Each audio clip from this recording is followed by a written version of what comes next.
Today I'll be reading John chapter 6, verses 1 to 21. After this, Jesus went to the other side of the Sea of Galilee, also called the Sea of Tiberias. A large crowd kept following him because they saw the signs that he was doing for the sick.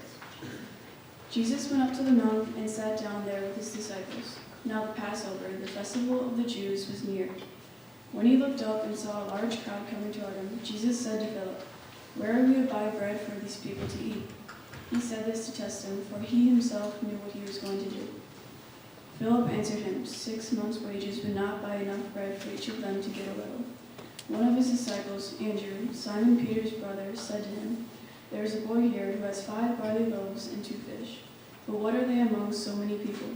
Jesus said, "Make all the people sit down."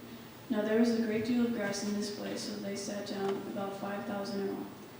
Then Jesus took the loaves, and when he had given thanks, he distributed them to those who were seated, so also the fish, as much as they wanted. When they were satisfied, he told his disciples, "Gather up the fragments left over so that nothing may be lost." So they gathered them up, and from the fragments of the 5 barley loaves left by those who had eaten, they filled 12 baskets. When the people saw the sign that he had done, they began to say, "This is indeed the prophet who has come into the world." When Jesus realized that they were about to come and take him by force to make him king, he withdrew again to the mountain by himself. When evening came, his disciples went down to the sea, got into a boat, and started across the sea to Capernaum. It was now dark, and Jesus had not yet come to them. The sea became rough because a strong wind was blowing. When they had rowed about 3 or 4 miles, they saw Jesus walking on the sea and coming near the boat, and they were terrified. But he said to them, "It is I, do not be afraid." Then they wanted to take him onto the boat, and immediately the boat reached the land toward which they were going.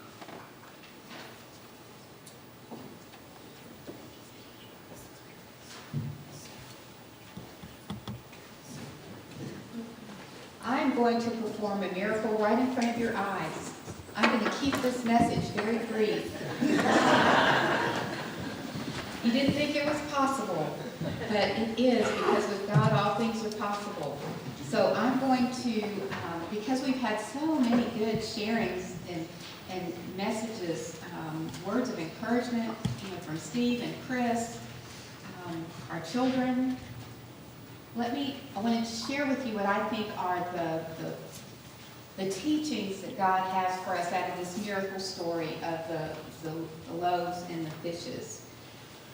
And beyond the obvious, what I think God teaches us in this story, beyond the obvious that God is powerful and with God all things are possible, I think Jesus wanted to teach a lesson about sharing, that sharing is significant even when we feel like we have very little or even nothing.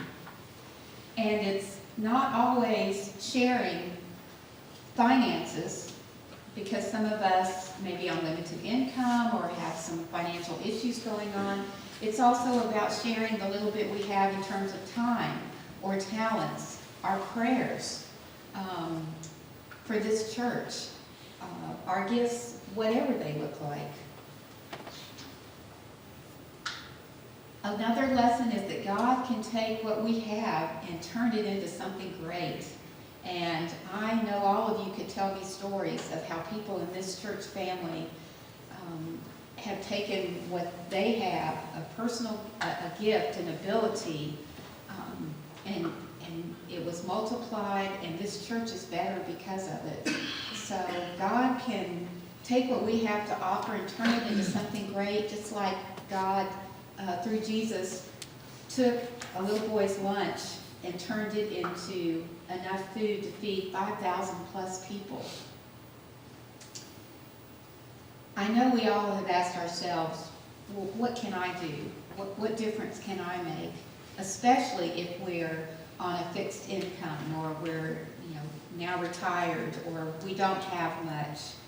Well, you know that you have the ability to pray, the ability to share your time, your talents, your gifts. And those are important to God. They make a difference.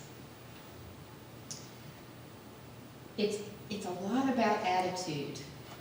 that little boy, I'm sure, was thinking, you know, I'm a little boy, nobody's going to listen to me. But he was willing to take the risk and step up and say to one of the disciples, well, I'll share this. I have this, if you can use it.